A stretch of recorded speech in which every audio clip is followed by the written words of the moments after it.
Welcome back, everyone. We're diving into a really fascinating story today about two bull brothers, Heera and Moti. Oh, this one's gonna be good. It really is. We've got mistaken identity, a daring escape. And a reunion that'll just warm your heart. You got it. But beyond that, it's about animal intelligence and loyalty. And how we humans, how we perceive the animal world, right? Exactly. You might be surprised how much these bulls make us rethink our assumptions. Well, just look at how the story starts. It poses this question about donkeys. Oh yeah, are they really foolish? Or is that like our judgment? Like, is it more about our values than about them? Right, we toss around donkey as an insult. Like, it automatically means stupid. Yeah, but the source points out how peaceful donkeys are. Tolerant. Is that truly a weakness? It makes you think. They contrast donkeys with cows with their horns. And dogs who could be aggressive. And the donkey's just there, stoic. It really flips the script. And there's an evolutionary argument too, Oh, how so? Think about a donkey's toughness, their ability to just endure. Makes sense. That could be a huge advantage in harsh environments. Survival of the fittest, right? Exactly. But we, with our human biases, we might miss that completely. That's a great point. And the source goes even further. Oh, yeah. Connecting this to how different cultures value different traits. Like it mentions Indians in Africa. Okay, yeah. Known for being peaceful, hardworking. Right. But sometimes looked down upon because of that. Interesting. And then it talks about Japan's history, how one military victory kind of changed their global standing. So it makes you wonder, are we really judging animals objectively? Or are we just imposing our own cultural biases? It's a huge question, and it's so important as we get into Heera and Moti's story. These bull brothers, they're strong, hardworking. Like the epitome of what we usually think of as valuable. Right. But they're also gentle, affectionate. They have this deep bond. The source emphasizes their nonverbal communication too. Like they just get each other. Through tiny gestures, right? Yeah, almost like they have their own language. And that's where things get complicated. This connection of their gentleness, it makes them vulnerable when the world gets turned upside down. Oh, right. When Jory sends them to his in-laws. Yeah, and they don't understand why. They think they've been sold. Makes sense. So they resist. But that resistance is seen as disobedience. Oh, that's heartbreaking. Imagine being ripped from everything you know. Sent to strangers. No wonder they reacted that way. And this goes right to the heart of animal intelligence. Can they understand human intentions? Heera and Moti are clearly intelligent, though. They work hard, communicate, problem solve. But human social customs, that's a whole other level. So they're not being disobedient on purpose. It's more like they're playing by different rules. Their world works differently. Gotcha. But unfortunately, that leads to mistreatment. Jory's brother-in-law doesn't have that same bond, He doesn't understand. And Heera and Moti's response. Escape. They make a run for it all the way back to Jory's. It's like they're saying, take us back, this isn't right. A powerful show of loyalty and their sense of home, But they don't get the warm welcome they expect, do they? Sadly, no. Jory's wife is angry. She thinks they're ungrateful. Feeds them like dry husks. And sends them right back to the in-laws. It's rough. And the source even mentioned they refuse to eat. Like, that's an emotional response, right? Makes you wonder, are we really grasping how complex animal emotions are? Are we just brushing it off as instinct when there's actually something much deeper going on? You're making me think, what if refusing to eat wasn't just about the food itself? What if it was sadness, disappointment, like they were betrayed by the people they trusted? That's exactly the kind of nuance we need when we look at animal behavior. Maybe their inner lives are way richer than we realize. So back to the in-laws they go, but this is where things get really tough for them. Yeah, going back to the in-laws, it's like a whole different world for them now. Right, where their strength and gentleness, it doesn't matter anymore. And the mistreatment just keeps getting worse. Grueling work, not enough food or water. Even physical abuse. It's a far cry from how Jory treated them.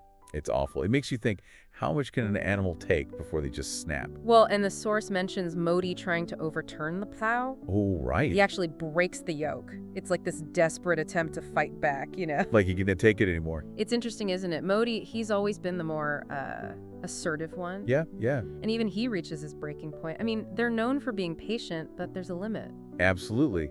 But then there's this other part of the story that comes in. It adds this whole other layer. There's this little girl at the in-laws' house. Okay. And she secretly feeds Heera and Moti. Aww. Like a tiny bit of kindness and all this cruelty. Right.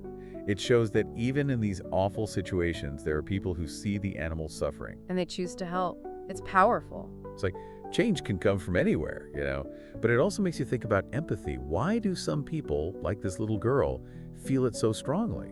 That's a question for the ages. Why are some people indifferent and others feel this urge to help? Is it something we're born with?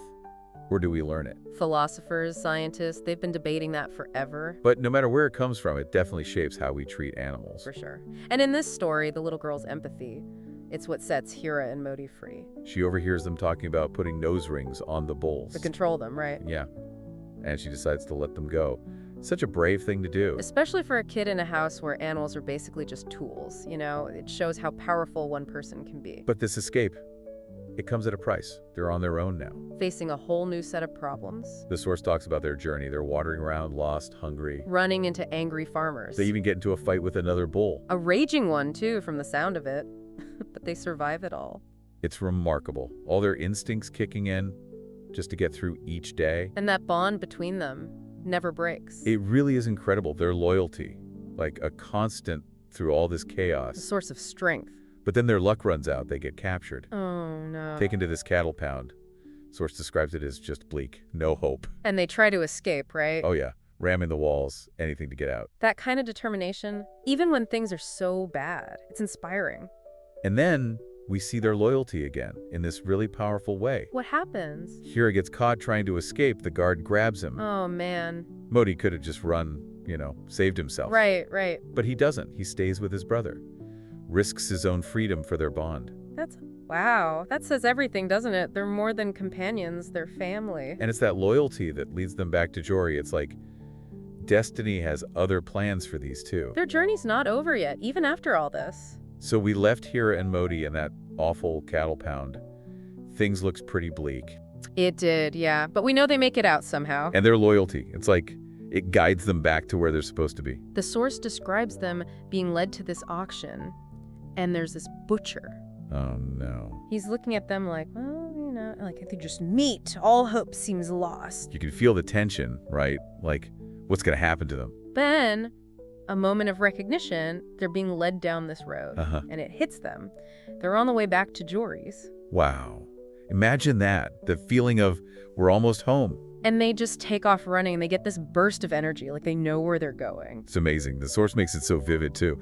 The villagers are cheering, the butcher's trying to catch them. And then, the best part? The reaction. Jory sees them. He's overjoyed. But the butcher, he's like, hey, these are mine! Tries to grab them back. Oh, man, I bet that didn't go over well. Not at all. Moti, remember, he's always been the brave one. Yeah. He charges right at the butcher, makes him run away scared. Huh. Good for Moti. Like a real hero. It is, isn't it? A victory for anyone who ever thought animals were just, unfeeling. And then Jory's wife. Remember how she was so mean to them before? Right. Now she's showering them with love. Like she finally gets it. It's beautiful. Redemption, But it also brings us full circle back to that donkey we talked about at the beginning. Oh, yeah. Was the donkey's patience truly a weakness? Exactly. And now we see Heera and Moti, their loyalty, their toughness, the deep emotions they clearly have. It makes you wonder what intelligence really is. Maybe it's not aggression or dominance like we often think. Maybe it's those qualities we sometimes dismiss. Right. Maybe we need to broaden our definition of intelligent behavior, look beyond our human perspective, appreciate all the different ways it shows up in the animal world. It's a powerful lesson. This whole deep dive has been incredible. It really has. Full of ups and downs, sadness, joy. And in the end, it leaves you feeling hopeful. Like compassion can win out, even when things are tough. I agree. So, as we wrap up, think about this. What can we learn from Heera and Moti? How can their story change how we treat animals, how we see the world? That's something to ponder. Thanks for joining us. And until next time, keep exploring.